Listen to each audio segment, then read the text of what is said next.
Hola, bienvenidos al Jardín de Eva.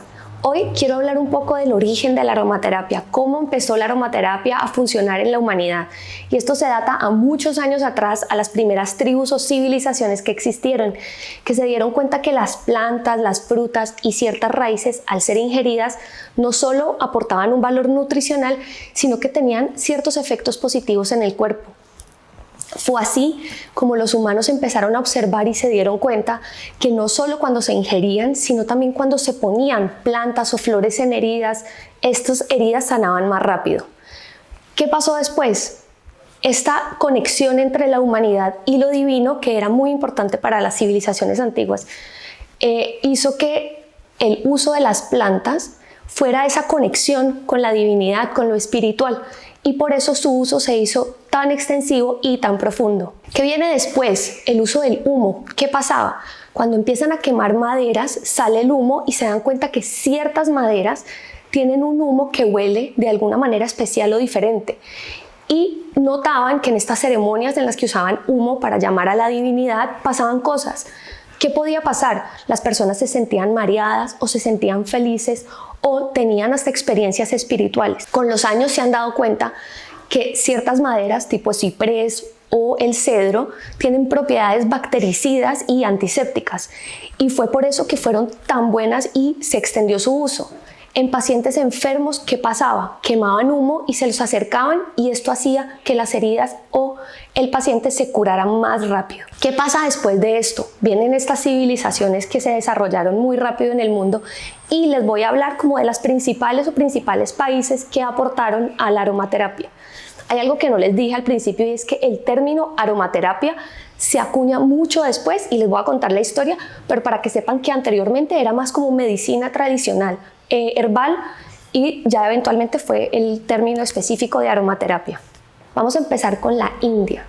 La medicina tradicional hindú se basa en plantas y en hierbas, y en los libros sagrados y textos que se han encontrado se ve cómo hay prescripciones médicas, hay escritos y hay hasta recetas de cómo se debían usar estos aceites, estas hierbas y todo lo que está relacionado con la medicina herbal para mejorar a las personas. Cuando en India empieza este intercambio de mercancías, entonces se va enriqueciendo la lista de productos naturales y de plantas y flores que se pueden ir usando dentro del sistema de medicina tradicional hindú, que se conoce como la Ayurveda, que hasta estos días se ha vuelto aún más popular, sobre todo en Occidente, en donde las personas buscan tener y tratarse de una manera más natural y alternativa a la medicina occidental o tradicional que conocemos nosotros. Quiero hablar sobre la cultura china y sus aportes para el desarrollo de lo que es la aromaterapia hoy en día. La medicina tradicional china es muy antigua y es un sistema que de hecho es el que más plantas usa en el mundo, que se junta o se mezcla con la acupuntura y hacen el complemento perfecto para curar y sanar. La acupuntura es el arte de poner agujas en ciertos puntos energéticos para liberar tensión y energía y traer este bienestar y mejoría en el cuerpo físico de las personas. Los datos que se tienen en la cultura china del uso de plantas medicinales está basado o datado de 2000 años antes de Cristo, y existió un emperador que se encargó de poder plantar y registrar todas las plantas, las hierbas, las resinas, las maderas que se usaban para aportar a la medicina. Existió un emperador que sembraba en su jardín y fue quien se encargó de registrar todas estas matas, estas plantas y todo este tema natural para el uso de la medicina tradicional china. Estos datos son de 2000 años antes de Cristo y están consignados en un texto sagrado para ellos que se conoce como el texto amarillo de la medicina interna del emperador. Una de las raíces más usadas en la medicina tradicional china, y es algo que nosotros usamos aún hoy en día como un alimento, es el jengibre. Y el jengibre se puede usar como aceite esencial, se extrae el aceite, o también en alimentos y eso, y tiene los mismos efectos antisépticos que todos conocemos. Para los egipcios, el uso de los aceites esenciales data de la época de los faraones. Hemos encontrado tablas de barro en donde están consignados qué tipo de aceites usaban, que de hecho no las producían localmente, sino que las importaban, como la mirra y como el frankincense. Esto data más o menos el año 3500 antes de Cristo. Dentro de los templos y las ceremonias egipcias se usaban el ciprés, la mirra, como les conté, el cedro y el frankincense para tener esta conexión con la divinidad, y eventualmente se dieron cuenta de sus propiedades bactericidas y antisépticas y las empezaron a usar para embalsamar a sus muertos. Los aceites también se usaban para otros aspectos de la vida, y hay una historia de cómo Cleopatra pudo dominar el poder del aceite de rosas, que era su favorito, para enceguecer de amor a Marco Antonio. Los griegos obtuvieron todo el conocimiento de los aceites esenciales y de las plantas herbales y medicinales por los egipcios, pero fueron perfeccionando el arte y además se dieron cuenta que el olor de las flores podían levantar el ánimo o relajar. Ellos, que todos sabemos que usaban un montón el aceite de oliva dentro de su cultura, usaban el aceite de oliva, fueron los primeros pues en usar como el aceite para poder extraer el aceite esencial de los pétalos de las flores a través de un proceso que se llama el enflorage, del que después en otro video les contaré cómo funciona. Los griegos consignaron toda su información sobre el uso de los aceites esenciales en sus textos, y el médico famoso por excelencia, Hipócrates, en todos sus escritos los menciona constantemente. Muchos médicos griegos eran empleados por los romanos y fue de esta manera que el conocimiento en plantas medicinales, herbales y los aceites esenciales se difundió rápidamente por todo el imperio. Los romanos usaban muchos aceites esenciales después de sus baños, que son súper famosos, para perfumar, y tal vez fueron los primeros que le dieron este uso.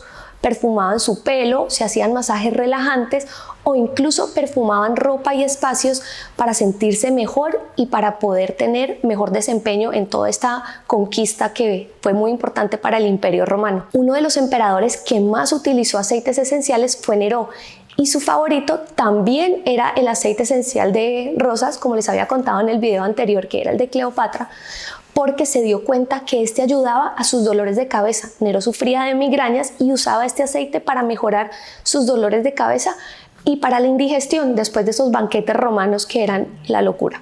Las legiones romanas, que eran las encargadas pues de las batallas y eran los soldados, se empezaron a dar cuenta que al usar un aceite esencial que se encontraba mucho en Roma, la manzanilla, sus heridas curaban más rápido, y todos los temas de irritaciones de piel y de problemas de piel que les pasaban por estar a la intemperie, en la humedad y por estar pues acampando en lugares remotos por mucho tiempo, mejoraba considerablemente. Las heridas se sanaban más rápido y todas estas irritaciones desaparecían. Eventualmente, al empezar a hacer un estudio concienzudo ya en la época moderna y con biotecnología, por qué la manzanilla tiene estas propiedades, se dieron cuenta que uno de sus principales compuestos, que es el azuleno, es un potente antiinflamatorio.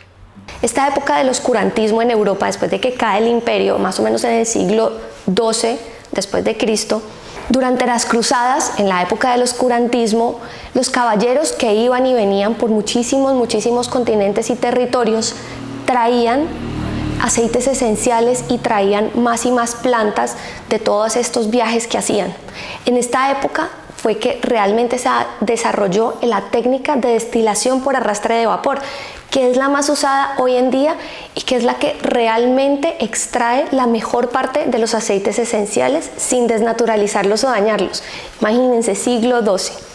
Con estos aceites y con todas estas nuevos descubrimientos pudieron contrarrestar un poco lo que fue la peste negra, una de las pandemias más mortíferas de la humanidad, y se usaban estos aceites, por ejemplo como el de lavanda, para poder espantar un poco lo que era esta enfermedad. Actualmente sabemos que los aceites como la lavanda y otros tienen este tipo de propiedades antivirales, antiinflamatorias, antibacteriales, que ayudan y que pueden realmente ser un complemento muy bueno para la salud. También se desarrolló lo que fue la imprenta como la conocemos hoy en día, y eso permitió que el conocimiento se diera muchísimo más rápido. Ya con estas impresiones de textos, de fórmulas, pues ya fue cómo la humanidad y las personas pudieron tener un mejor acceso a toda la información y a todo el conocimiento de lo que es la aromaterapia. Los perfumistas de la época, y gracias al desarrollo tan avanzado que empezaron a tener de la destilación por arrastre de vapor, empezaron a experimentar con sus plantas locales, y fue en Francia, al sur, en Grasse, que es como donde nace realmente la perfumería, que se empiezan a desarrollar mucho más la extracción de los aceites esenciales. El término aromaterapia, como lo conocemos, nace en 1928, gracias a un químico francés que trabajaba con un perfumista, el señor Gattefossé. Él descubrió el uso medicinal realmente de los aceites esenciales por un accidente laboral. Se encontraba en el laboratorio del perfumista haciendo unas extracciones y se quemó la mano, se la quemó muy duro y por instinto lo primero que hizo fue meterla en la primera vasija con un líquido que encontró. Resulta que ese líquido que había en esa vasija era aceite esencial de lavanda. Al introducir la mano, él empezó a notar que le dolía menos y quiso hacer el experimento y duró 2 semanas poniéndose el aceite esencial puro en la herida. Fue la primera vez que se usó un aceite esencial directo y puro en la piel. ¿Y qué descubrió? Que se le sanaba casi sin dejarle cicatrices. Gracias a esto, el señor Gattefossé empezó a investigar ya propiamente los aceites esenciales y qué compuestos tenían y cómo estos sí realmente podían aportar a mejorar y a sanar.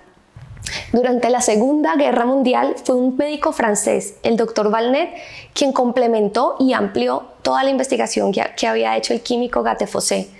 Durante la Segunda Guerra, los insumos médicos eran muy escasos y para poder atender a sus pacientes muchas veces reemplazó estos insumos con aceites esenciales, obteniendo casi el mismo resultado. Y así se comprobó ya definitivamente que se podían usar como complemento a la medicina.